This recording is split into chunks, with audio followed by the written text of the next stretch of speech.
semuanya, balik lagi di Ngambis, ngobrol manis bersama Siska. Hai. Oke, mungkin bagi teman-teman yang pertama kali banget nih nonton podcast kali ini, saya akan memperkenalkan diri terlebih dahulu karena ada pepatah mengatakan jika tak kenal maka tak sayang.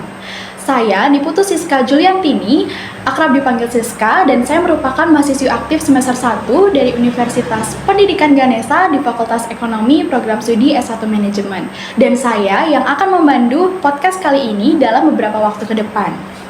Nah, topik yang akan kita bahas kali ini bakalan super menarik banget nih teman-teman, yaitu mengenai Pancasila sebagai dasar nilai ilmu pengetahuan, apakah relevan atau bertolak belakang dengan kemajuan pengetahuan. Seperti yang kita ketahui ya teman-teman semuanya, Pancasila tidak hanya sekedar menjadi dasar negara dan juga pedoman hidup bangsa, tetapi Pancasila juga menjadi dasar nilai yang tentunya mencakup dasar nilai ilmu pengetahuan. Tapi teman-teman semuanya, ternyata di balik semua itu masih banyak banget ada isu-isu kontroversial yang dapat menjadi tantangan dari eksistensi Pancasila sebagai dasar nilai tersebut. Menarik banget kan topiknya? Oke, pada podcast kali ini tentunya saya nggak sendiri, karena podcast kalau sendiri nggak afdol banget ya teman-teman. Saya membawa teman-teman saya yang akan menjadi narasumber pada podcast kali ini. Tapi sebelum lanjut ke topik yang lebih dalam nih ya, ada baiknya untuk kita kenalan dulu deh sama narasumber-narasumber kece yang sudah ada di sebelah saya. Halo teman-teman narasumber. Halo. Gimana nih kabarnya? Baik. Ya. Apalagi Oke. di sini ada Siska sebagai host ya kan. Iya. Baik banget. Oke, mungkin kita langsung perkenalan aja ya, dimulai dari Kak Intan mungkin. Oke, sebelumnya perkenalkan saya Nikada Intan Anggravalina. Teman-teman bisa manggil saya Intan Anggi. Saya merupakan mahasiswi aktif dari Universitas Pendidikan Ganesha semester 1, Fakultas Ekonomi, Program Studi Manajemen, sama seperti Siska dan teman-teman lainnya. Salam kenal. Halo semuanya, kenalin nama saya Igusti Ayutria Saraswati Ayudia, kerap disapa Atria.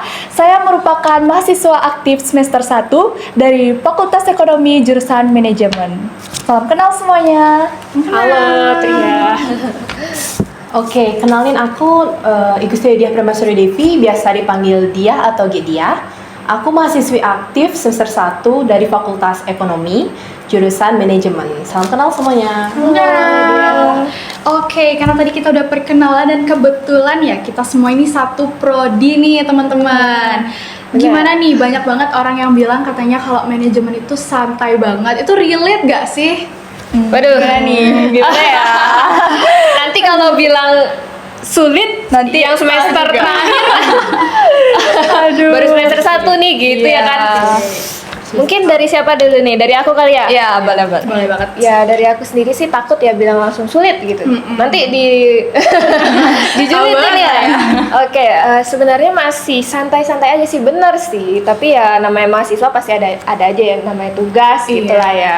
Sama aja semua perkuliahan itu pasti ada hektiknya gitu. Tapi untuk sejauh ini manajemen masih enjoy lah ya gitu. Kalau Enjoy ini ya. ya. Ya, kalau menurut saya sih masih bisa dijalanin karena bantuan kalian juga ya. Kalau nggak ada kalian nggak bisa sih Oh kayak. my god, so sweet Bantuan banget. dalam bentuk apa nih Kak? Mungkin joki atau gimana? Aduh, maksudnya kan kayak kita kerja sama gitu untuk misalkan ada tugas Iya. yang berkelompok, kita saling melengkapi. Dan juga biasanya kan kita kakak-kakak bilang manajemen bisa gitu. ya benar, serba bisa. Sungkar. Ya. Kalau dari dia sendiri gimana?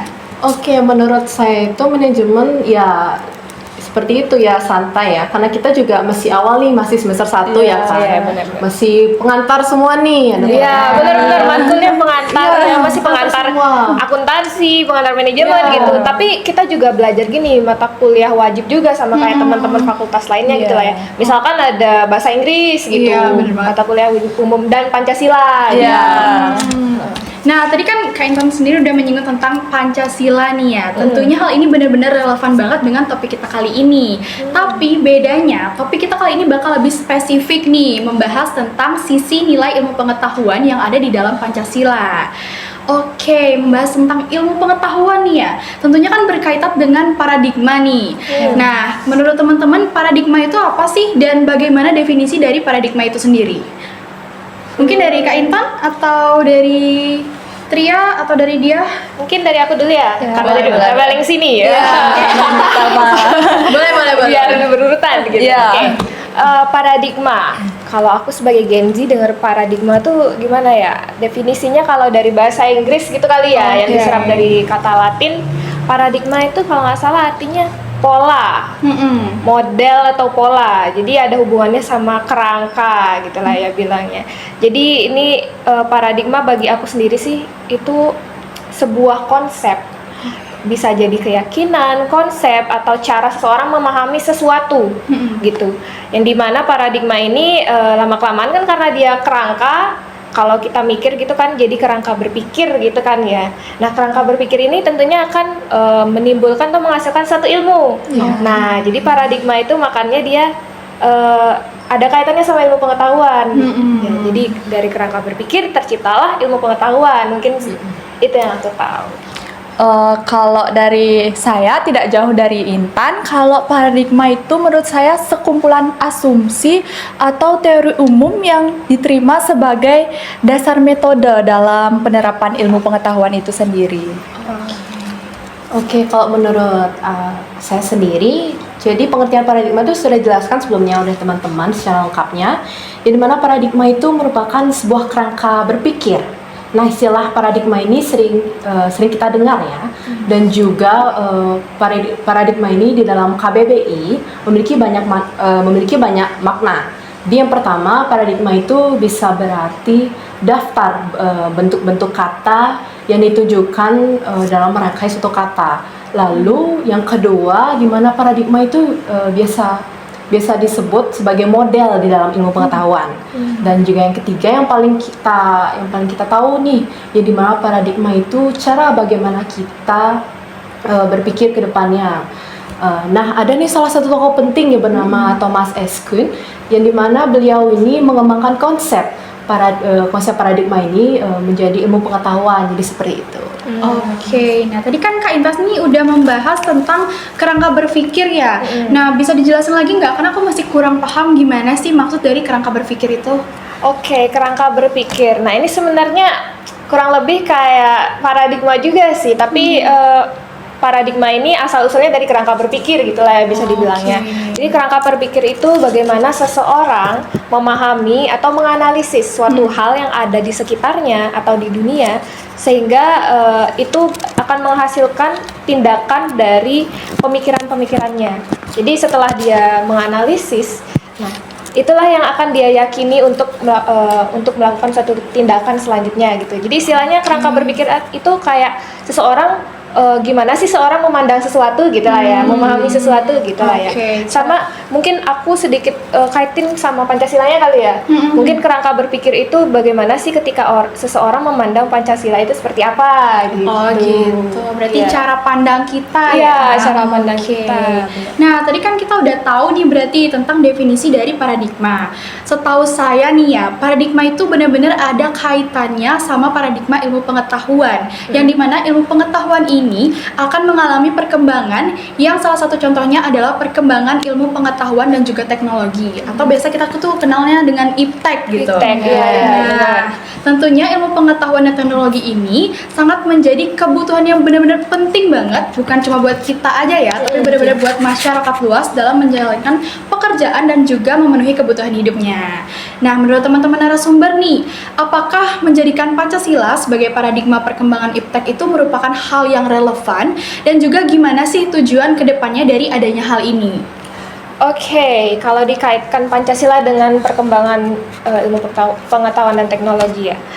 Bagi aku sendiri sih kalau sebagai mahasiswi gitu ya melihat dan mempelajari Pancasila selama ini, tentunya perkembangan iptek itu tidak bisa dihindari ya. Tidak bisa dihindari karena udah semuanya serba teknologi sekarang gitu kan. Bahkan sekarang udah ada yang namanya revolusi 5.0, ya kan, semuanya digital, semuanya teknologi. Nah, Sedangkan di sini kita mempunyai Pancasila gitu kan. Iya. Nah, gimana caranya supaya perkembangan teknologi ini bisa relevan dengan ITEK gitu kan ya? Iya. Kalau bagi aku sendiri, aku melihatnya Pancasila ini bisa dijadikan sebagai nilai sih, sebagai tolak ukur. Gimana supaya perkembangan teknologi ini nggak membuat atau tidak menimbulkan dampak negatif bagi bangsa Indonesia. Nah, kalau misalkan IPTEK sendiri pun terus-menerus masuk tapi tidak disaring, tentunya pasti ada dampak negatifnya kan. Ya, Iya, sekarang kita benar juga banget. merasakan berapa dampak negatif dari IPTEK gitu kan.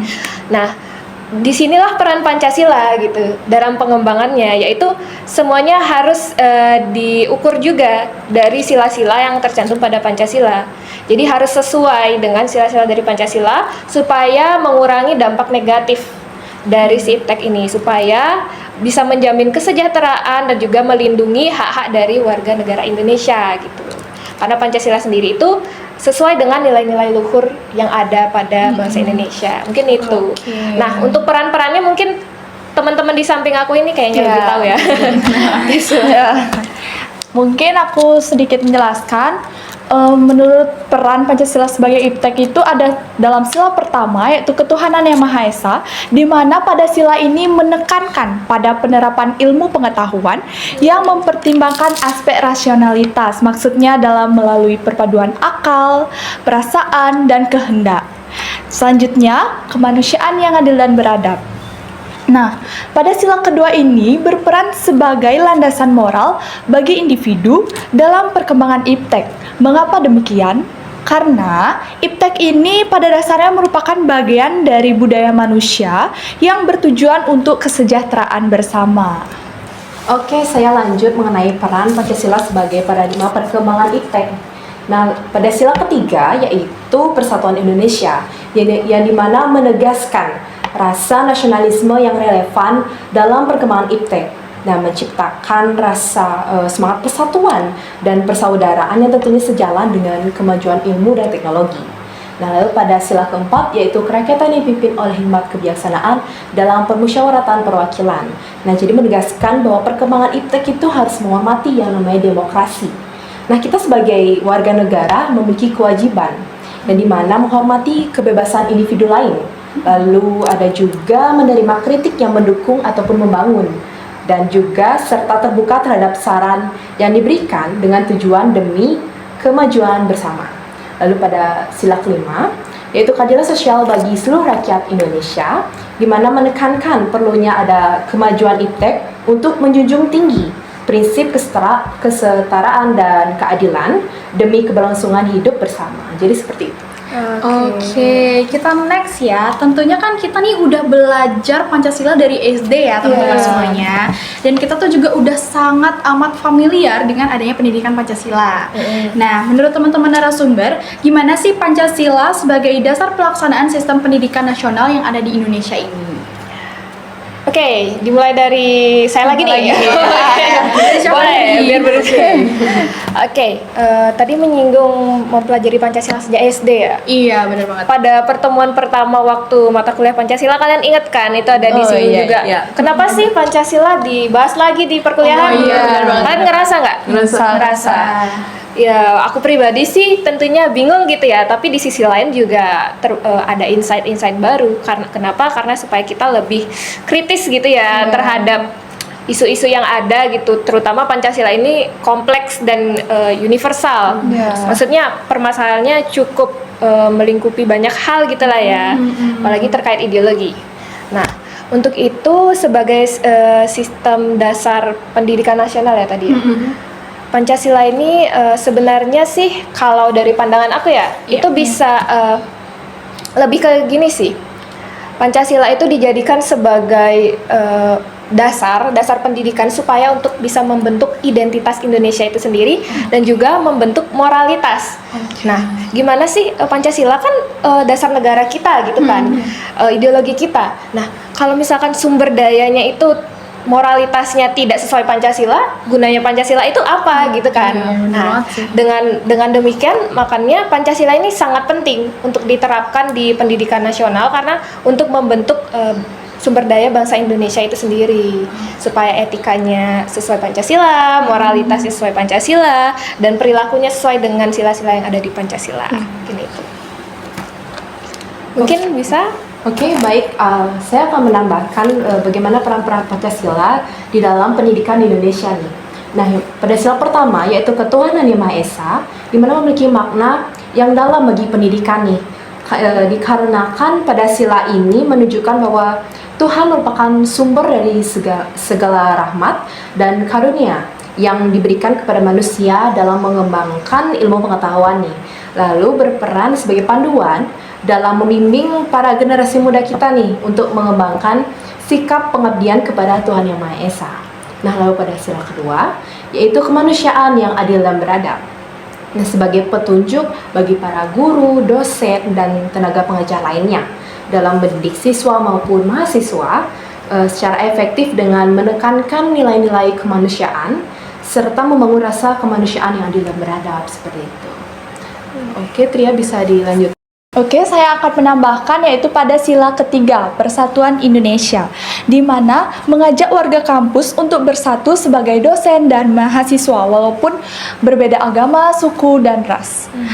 Dan sila keempat yaitu kerakyatan yang dipimpin oleh hikmat kebijaksanaan dalam permusyawaratan perwakilan ini mengajarkan untuk menerapkan demokrasi, terutama saat berdiskusi, dengan menghargai pendapat yang berbeda dan mencari kesepakatan bersama.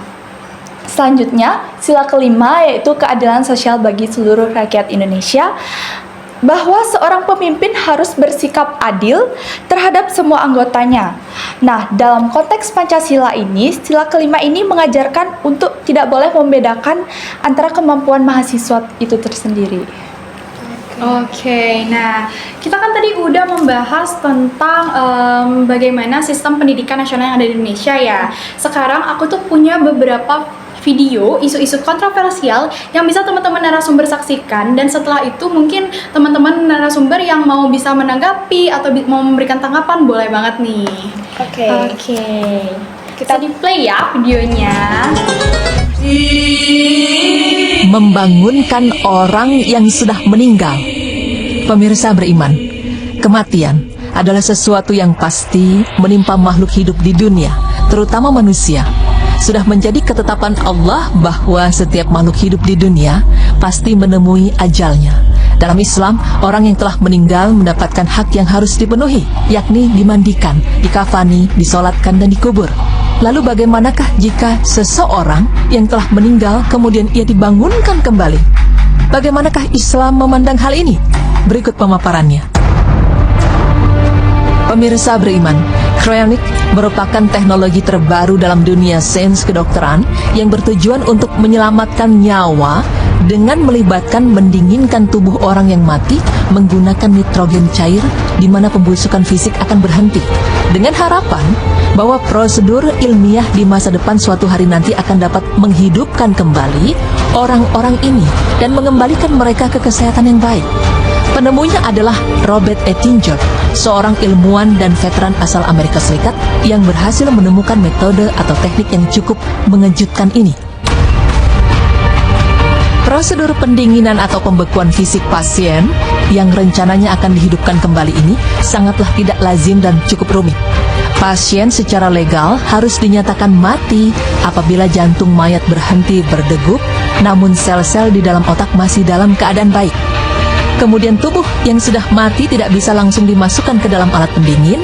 Air yang ada di dalam sel-sel tubuh mayat harus dikeluarkan dan diganti dengan cairan yang disebut cryoprotectant, yakni zat pencegah pembekuan. Selanjutnya tubuh mayat dimasukkan ke dalam kontainer pribadi dan disimpan di dalam tangki metal berisi nitrogen cair dengan suhu minus 196 derajat Celcius. Bila di masa depan, teknologi penghidupan mayat kembali telah ditemukan, maka tubuh akan dikeluarkan dari kontainer untuk dibangkitkan kembali yang mereka sebut reanimation. Harga yang ditawarkan untuk melakukan metode cryonics ini sangatlah mahal, yaitu $150.000 Amerika Serikat untuk paket seluruh tubuh dan $80.000 Amerika untuk paket otak saja. Karena biaya yang mahal itu pula, perusahaan pembeku jasad banyak yang gulung tikar. Sejauh ini hanya ada 2 perusahaan pembeku mayat yang begitu dikenal, yaitu Alcor Life Extension Foundation di Amerika dan Kryorus di pinggiran kota Moskow, Rusia. Belum diketahui kapan dan berapa lama waktu yang diperlukan untuk menghidupkan jasad tak bernyawa yang dibekukan ini. Sejauh ini di Amerika sendiri sudah terdapat 167 pasien yang sudah dibekukan dan yang lainnya tersebar di Kanada, Inggris, Australia, Rusia, dan negara Eropa lainnya. Pada tahun 2016 tercatat terdapat kurang lebih 137 pasien yang dibekukan dan terdapat juga 64 mayat binatang peliharaan termasuk anjing, kucing, burung, dan hamster. Sementara sang penemu, Robert Ettinger merupakan pasien ke-106 yang dibekukan dengan teknik temuannya tersebut pada tahun 2011 lalu. Pemirsa beriman, sudah menjadi ketetapan Allah bahwa setiap makhluk hidup di dunia pasti menemui ajalnya.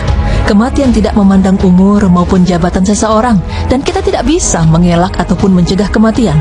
Allah Ta'ala berfirman yang artinya, katakanlah, lari itu sekali-kali tidaklah berguna bagimu jika kamu melarikan diri dari kematian atau pembunuhan, dan jika kamu terhindar dari kematian, kamu tidak juga akan mengecap kesenangan kecuali sebentar saja. Quran Surah Al-Ahzab ayat 16. Karena itu, segala usaha manusia untuk menghindari kematian hanya akan berakhir sia-sia. Meskipun akan ada kemajuan dalam teknologi dan terkait dengan kebangkitan dari kematian, sudah sepatutnya sebagai orang Islam kita mempercayai bahwa ada masanya manusia akan dibangkitkan kembali ketika datangnya hari kebangkitan, dan semata-mata hanya Allah yang sanggup membangkitkan ciptaannya kembali. Rasulullah Shallallahu Alaihi Wasallam bersabda, tiada bagian dari tubuh manusia kecuali akan hancur atau dimakan tanah kecuali satu tulang, yaitu tulang ekor. Darinya manusia dirakit kembali pada hari kiamat. Hadis riwayat Bukhari 4935. Pemirsa beriman, demikian pemaparan kami. Semoga bisa memberikan manfaat, menambah ilmu, serta menambah keimanan kita semua. Amin ya Rabbal Alamin. Nah, teman-teman bisa menanggapi nih video yang udah ditampilin tentang kemajuan ilmu pengetahuan dan teknologi yang bisa menghidupkan orang yang sudah meninggal. Menurut teman-teman gimana nih? Shock ya, shock banget dari kayak agak nggak mungkin, nggak mungkin gitu. Mau bilang nggak mungkin, takutnya benar bisa gitu ya. Bisa ya. Jadi bingung jawabnya. Iya, benar. Oke, mulai dari siapa nih? Aku lagi. Intan lagi nih. Saya lagi. Oke. Kalau saya sendiri ngelihatnya tentunya sebagai bangsa Indonesia shock ya. Karena kita kan negara yang berpatuh pada ketuhanan yang Maha Esa. Benar. Nah, sebagai orang yang beragama gitu agak syok ngelihat orang yang sudah meninggal mau dihidupkan gitu. Iya, kalau itu kan melanggar apa ya? Melanggar aturan dan agama itu sendiri gitu kan. Nah, selain itu juga ini juga tentunya kan udah kalau disimpulkan bertolak belakang gitu lah ya, sama Pancasila itu sendiri, di apalagi terutama di sila pertama ketuhanan yang Maha Esa yang saya sebutkan tadi gitu. Sebagai orang yang beragama gitu memaksakan untuk mengikuti perkembangan ilmu pengetahuan yang bertolak belakang dengan agama itu sangat kontroversial sih, ya kan? Agak berbeda ya. Apalagi kayak tiba-tiba ada yang bangkit dari kubur gitu. Ngeri sekali ya. Kan seperti itu ya, bangkit dari kubur gitu. Mungkin kalau Tria sendiri gimana lihatnya? Kalau aku, kalau saya melihat videonya sih cukup mengerikan ya, karena gimana ya, di video ini ada yang disuntik gitu atau dimasukin ke suhu yang lebih dingin itu lebih loh. dingin gitu. Kenapa dia nggak berpikir kalau sudah takdirnya meninggal ya meninggal. Iya, kita Kenapa? sebagai orang beragama kan gitu ya, apalagi sesuai dengan itu. Menurutku gitu sih. Oke, menurut tanggapan saya mengenai video itu ya mengerikan sekali. Apalagi itu bukan hanya manusia saja, itu hewan juga, seperti hamster pun hewan sekecil itu dihidupkan lagi. Gimana caranya gitu kan? Habis itu ya apabila itu mau beneran hidup. Bagaimana kalau bisa dibilang kayak dia hidup seperti zombie gitu ya? Itu kan mengerikan banget ya. Bener, waktu hidup nggak sesuai ekspektasi gitu ya. Bener Ya ampun gitu. Ya. Oke. Mungkin itu mungkin aku rangkum sedikit. ini agak bertolak belakang tentunya. Perkembangan ilmu pengetahuan yang satu ini bertolak belakang dengan benar-benar. sila pertama yang ada di Pancasila, ketuhanan yang Maha Esa gitu. Mungkin itu yang masih agak sulit diterima sama bangsa Indonesia sih ya, Iya. gitu. Oke.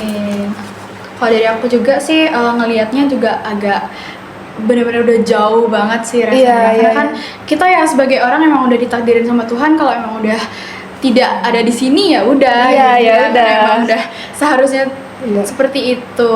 Iya. Oke. Pada kali ini aku nggak cuma punya satu video ya teman-teman semuanya, tapi aku punya 2 video isu kontroversial yang bisa kalian saksikan. Dan sekarang kita bakal nonton video yang kedua, oke?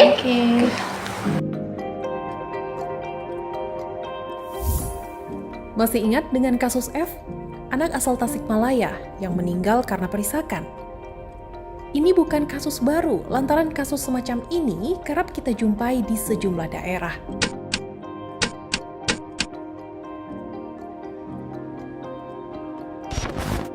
Yang menjadi soal, perisakan yang dialami F tak cuma terjadi di dunia nyata. F juga menjadi korban perisakan cyber.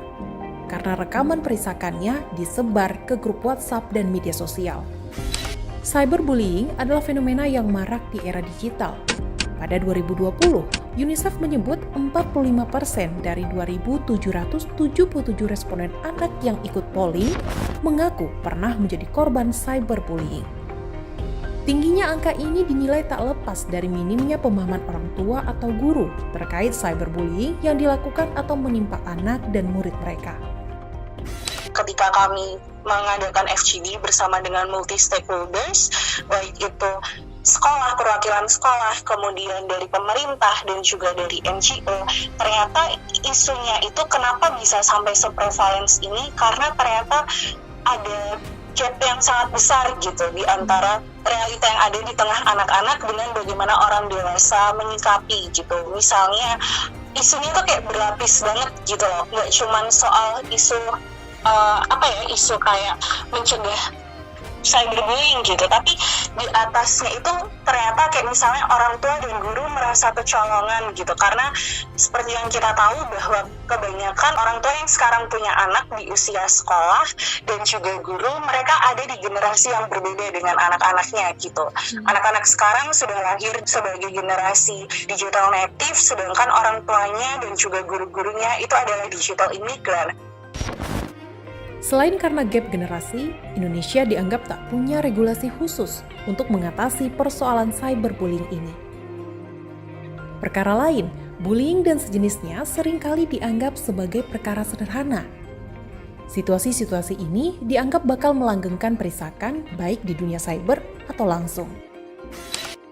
Jadi mungkin hal paling kecil yang bisa kita lakukan adalah menyadari itu gitu, bahwa ketika ada orang yang menjadi korban cyberbullying di sosial media, ya jangan di-shaming atau jangan dibilang kayak itu tuh cuma bercanda doang, gak usah dipikirin bla bla bla.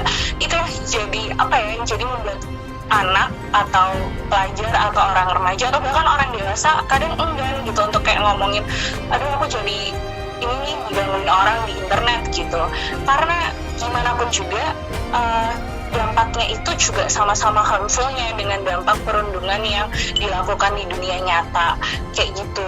Ini levelnya kemudian di sekolah dan di rumah juga ya, kayaknya perlu banget gitu untuk meningkatkan kemampuan literasi digital guru dan juga orang tua.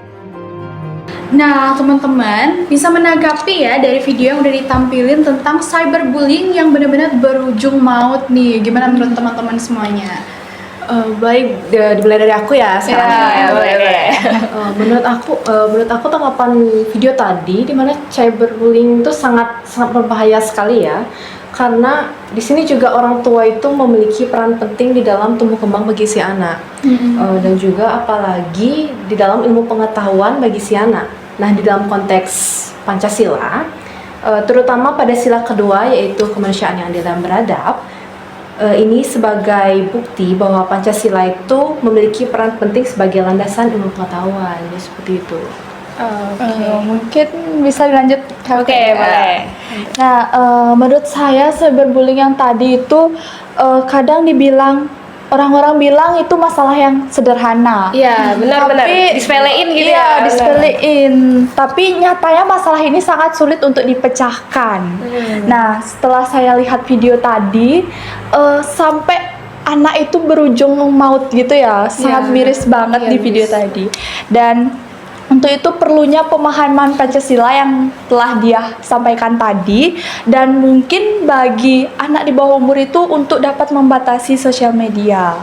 Dan untuk mencegah cyberbullying ini, kita bisa mengembangkan keterampilan sosial dan emosional seperti komunikasi yang sehat dan pengelolaan emosi. Mungkin segitu saja menurut saya. Oke. Dari Intan sendiri gimana nih? Oke, kalau mungkin dari pandangan aku videonya ini agak kontras ya. Yang pertama itu ngebahas tentang gimana Pancasila ini malah bertolak belakang dengan perkembangan ilmu pengetahuan.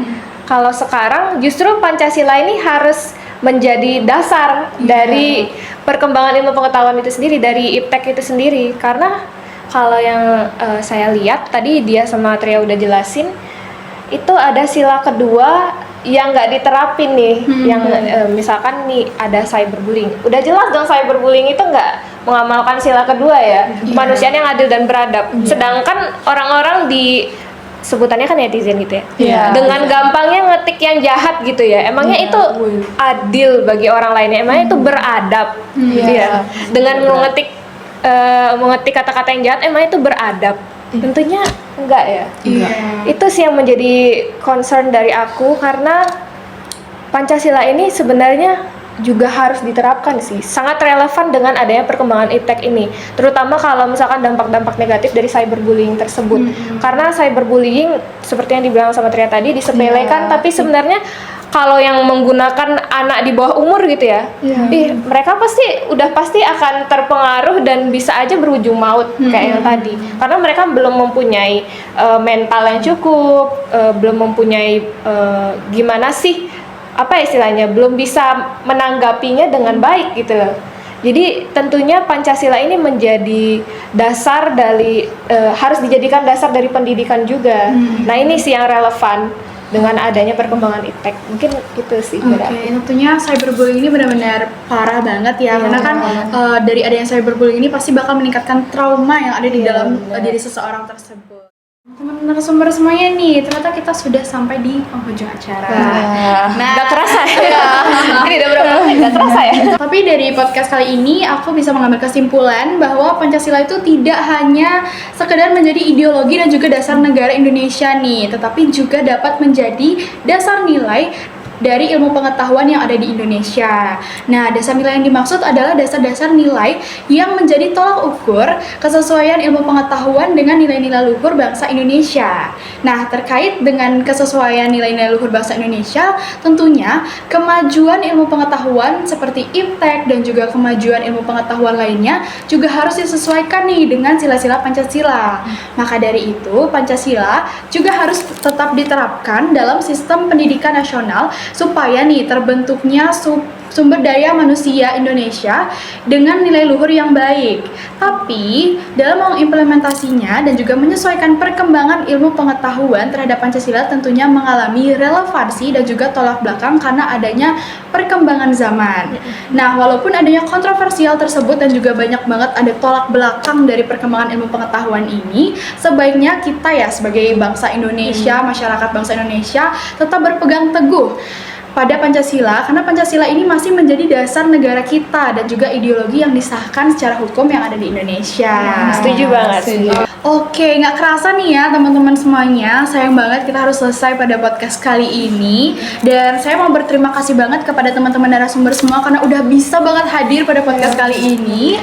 Dan saya, Siska Juliantini, dan teman-teman narasumber izin pamit undur diri dulu ya. Dadah! Terima kasih sudah menonton.